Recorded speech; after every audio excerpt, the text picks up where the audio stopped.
went to the leading expert in the country for original source documents during the founding era. David Barton has the largest private collection of Bibles and documents and textbooks from early America. I wanted to see John Hancock's John Hancock for myself. What are these? This is a family Bible done in 1798.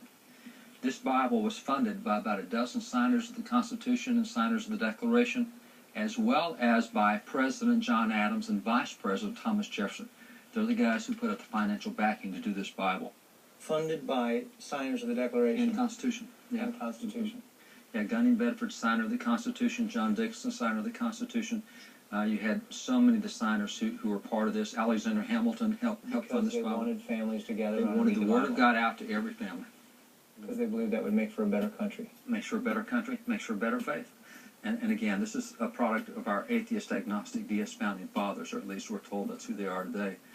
When you see this stuff, you go, wait a minute, these guys, why would any atheist, agnostic, or deist promote the Word of God, fund it, and want it distributed to every family and everyone in America? Why would they fund a Bible that you can take and give out to your neighbors to evangelize them? Doesn't make sense if they're atheist, agnostic, deist. Now, on the other hand, if these guys happen to be Christians, this makes a lot of sense. This is one of the rarest books in the world. This little book right here, really delicate. It's done in 1782. This is the first Bible ever printed in English in America. They printed 10,000 of them. There's 22 left in private hands. This is one of them. So, one of the rarest books in the world. What's cool is this Bible, the Bible of the Revolution, was printed by the Congress of the United States. So Congress printed the first English language Bible.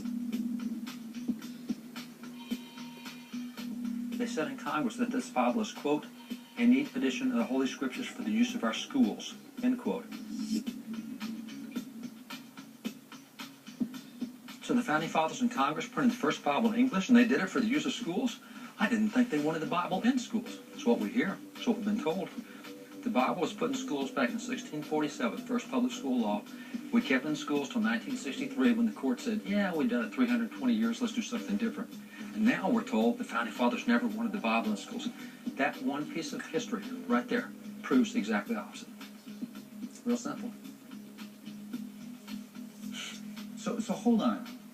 The United States Congress was commissioning and printing Bibles to be given to all the people because they knew that that's what would produce the character necessary to make America blossom and flourish and thrive. Benjamin Franklin, Thomas Jefferson understood that without Christianity, you have no basis for a free and just nation, and that's why they promoted the principles of Christianity, even if they were not themselves personal, genuine followers of Jesus Christ. These arguments that we're hearing that, Christianity was not a significant part of their lives. If anything, they were deists.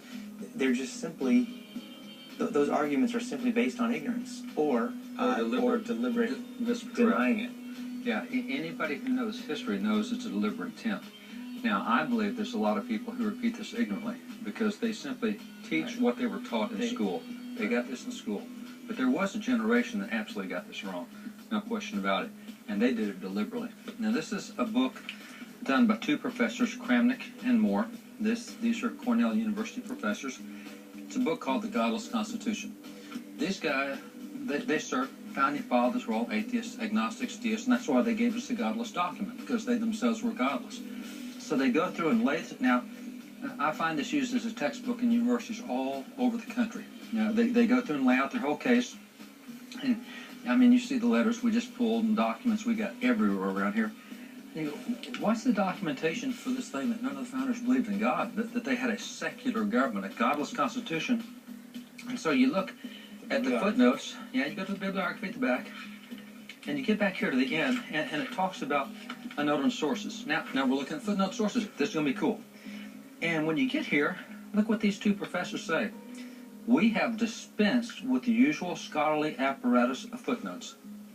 We're not documenting a single thing. Everybody trusts us. We're PhDs. We're telling you all these guys are atheist, agnostic. Do you think there's any kid going to University in America today who could write a thesis paper and not footnote it and have a professor not tear their head off? And yet we got two professors saying, oh no, it's a godless constitution. They're all godless. Now, we don't have to footnote anything. We dispense with that usual stuff because everybody knows they're godless. This is pure revisionism. This is the kind of stuff where it's deliberate. You got to work really hard. And the reason they couldn't document it is you're not going to find original documents like that. You can find maybe 2 or 3 documents out of 100,000 maybe. That's the best they can come up with. And that's just, again, the exception, not the rule. And that's the way we teach history today. We say, well, founders were all slave owners because Jefferson owned slaves. Well, that's one of the 56 signers of the deck. How about the 70% of the signers of the deck that were abolitionists and formed the first abolition societies?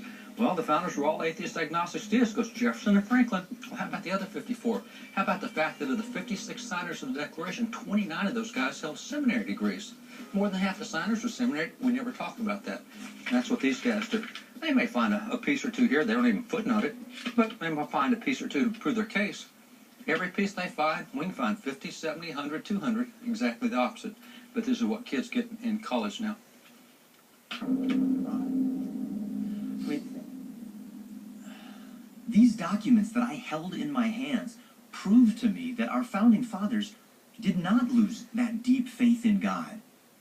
They didn't ditch the strategy of the Pilgrims. In fact, they were following it. Congress was printing Bibles, and they were paying to send them into homes and churches and schools.